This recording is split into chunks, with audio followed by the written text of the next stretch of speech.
Ассалаумағалейкум ардақты ағайын. Қалдеріңіз қалай? Қаңтар басталғалы ақпараттың төпелегені сонша. Айтып үлгермей жатырмыз.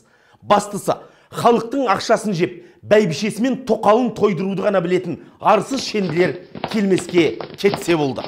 Өйткені әлеуметтік әділетсіздіктен, арсыз байығандардың тексіз әрекеттеріне әбден тойдық. Осы аптада қазақстандық чиновниктердің не бүлдіргенін және қандай шешім қабылдап қарық қылғанын айтайық. Енді Нартай Ньюс эфирде. Кеттік!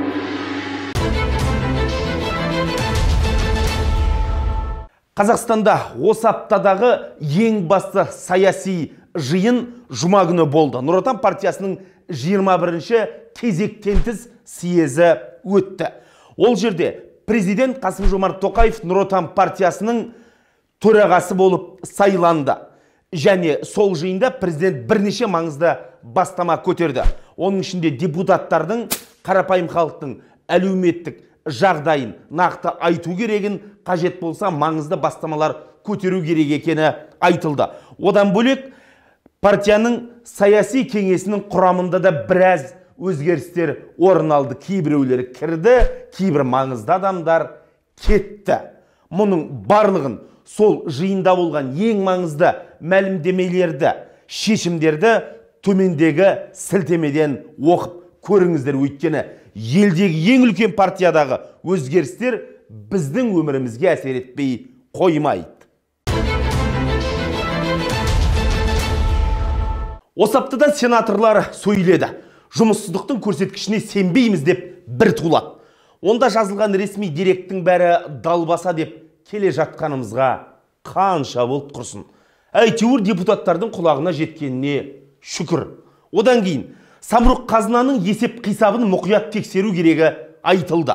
Ол жерде қаржылық махинацияның өзге түгіл Рокфеллердің түсіне кірмеген түрлері жатқаны анық. Бірақ басты мынау болды. Сенат Нұрсұлтан Назарбаевты тағы бір өкілеттілігінен айырды. Ал саған керек болса. Депутаттар айырып жатқанның бәрі анау тұңғыш президент туралы заңның ішінде жазылғандар ғой. Уағында сол заңды қабылдар кезде біздің депутаттар соқыр мылқау керең болған ба? Әлде құлан құдыққа құласа құлағында құрбаққа ойнайдының керім екен қазір? Қалай ойлайсыздар ағайын? Жауабын комментарийге жазыңыздар. Сонымен, мәжіліс депутаттары Нұрсұлтан Назарбаевты Қазақстан Халықтар Ассамблеясы мен Қауіпсіздік кеңесінің мәңгілік төрағасы өкілеттілігінен айырды. Оны Сенат қолдады.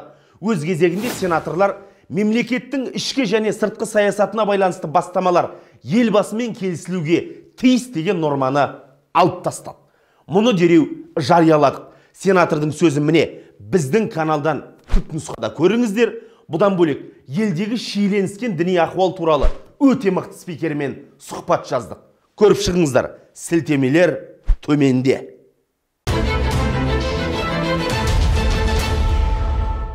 Қазақстанда самұрық қазына деген қор бар. Бәріңіз білесіздер. Бұлардың халыққа көк тиындық пайдасын өз басым көрмедім. Сіздер көрдіңіздер ме ағайын? Ал зияны жетеді. Міне, самұрық қазынаның қарызы 7,5 триллион теңге. Доллармен айтсақ, 18 миллиард доллар екен. Әй, мұнаның бәрін ертең кім төлейді? Қашанғыдай байғұс халыққа арта саласыңдар ма? Ой, бәлі, шығатын жағы аяқпын. Самұрық қазынаның құрамына кіретін компанияларды қараңыз, тізімін шығарайық. Қазақстан темір жолынан бастап Қазмұнайгаз, Кегок, Қазақ Телеком, Эйр Астана, тағысын тағы. Тізімді оқып біткенше жағын талат құрсын. Қысқасы, қай жерде ақша бар, қай жерде бюджеттің миллиардтары шашылып жатыр, сол жерде самұрық қазына жүреді. Нет, не удержусь.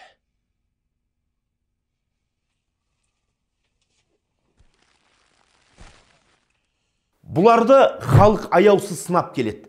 Бірақ ақшаға көмілгендер елді елегенде жоқ. Солақ екен, қордың жұмысын президент тас-талқан қылып түйреді. Егер жағдайды дереу түземесе, қорымен қосып басшысы да орнынан ұшатынын ескертті. Біздегілер тықыр таянса ғана жұмысқа кіріседі ғой. Бұлар да сөйтті. Самұрық қазына қызметкерлер санын 50%-ға қысқартамыз деді.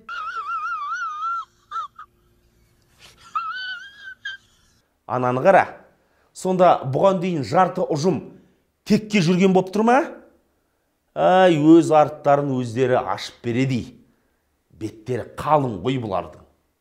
Біз халықпен, жүрекпен, полностью халықпен. Вот, давайте. Кейін қордың құрамындағы компанияларды жекеменшікке беру мәселесі көтерілді. Бірақ абайлау керек. Осы тұста сенаторлардың сөзіне қосылам. Жоғарғы палатаның партасында отырғандар стратегиялық маңызды нысандар жекеменшікке өтпеу керек деді. Бұл дұрыс. Әйтпесе басшылыққа жағыну үшін әлгілер бәрін сатып жібере салады. Мына компанияларды сатып алуға кімдердің ақшасы жететіні белгілі ғой. Демек, мұқият болу керек. Қосылғыштар ауысқан мен қосынды өзгермейді деп отырмайық ертең. Тағы бір ақпарат. Қазақстанның біраз байлығын астына басып отырған Самұрық қазына қорының директорлар кеңесімен таныстырайын. Мұқият қараңыздар. 6 адам. Дудас Джон, Ақышев Данияр Талғатұлы, Қуантыров Әлбек Сәкенұлы, Онып Бун Хви, Сутера Лука және Сәтқалиев Алмасадам Майданұлы.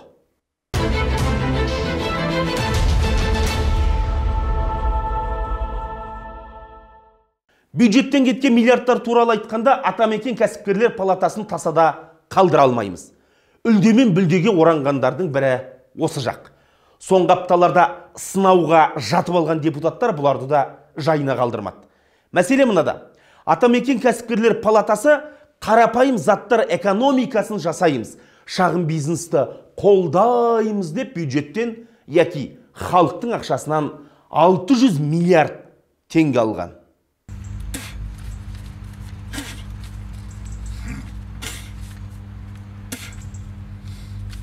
Ай, содан шыққан қарапайым зат бар ма бізде, а? Мә, керемет. Ол аздай.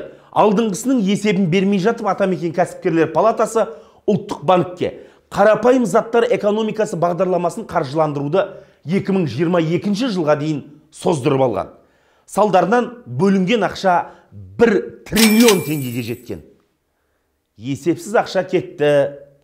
Нәтиже қайда айналайындар? Халықтан ұялмайсыңдар ма?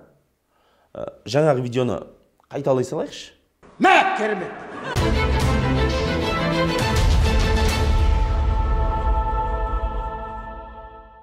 Мемлекеттің ақшасы қазір аса ауыр қылмыс жасаған үшін күдікті ретінде қамалғандарға да аяусыз беріліпті.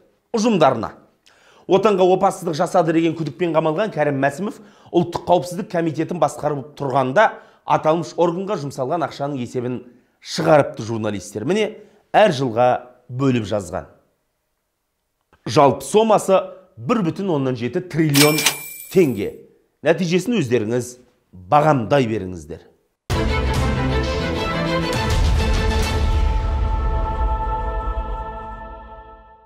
Желге ұшқан есіл ақшаның тағы бір есебі мынау. Құжаттарды мұқият қараңыздар, желіге жарияланды. Қазақ Телеком акционерлік қоғамы 1 миллиард 244 миллион 500 мың теңгені пиарға, яки жарнамалауға бөлген. А зачем вам столько денег? Как зачем? Ну что вы на них купите? У вас же нет никакой фантазии. Айналайындар, не жарнамалайын деп жатсыңдар? Қай қызметтеріңді көпшілікке көрсетпексіңдер? Қосқан интернеттерің істемей қаншет. Сонда мына ақшаны кімнің қай жерін көрсетуге жұмсамақ Қазақ Телеком? Ең қызығы мынада. 2021 жылдың 1 қазанындағы мәліметке сәйкес Қазақ Телеком акционерлік қоғамының 45,9% акциясы Самұрық қазына қорына тиесілі. Демек, жарнамалауға бөлінген 1 миллиард 244 миллион 500 мың теңге біздің, яки қарапайым салық төлеушілердің қаржысы. Вот тебе и ну.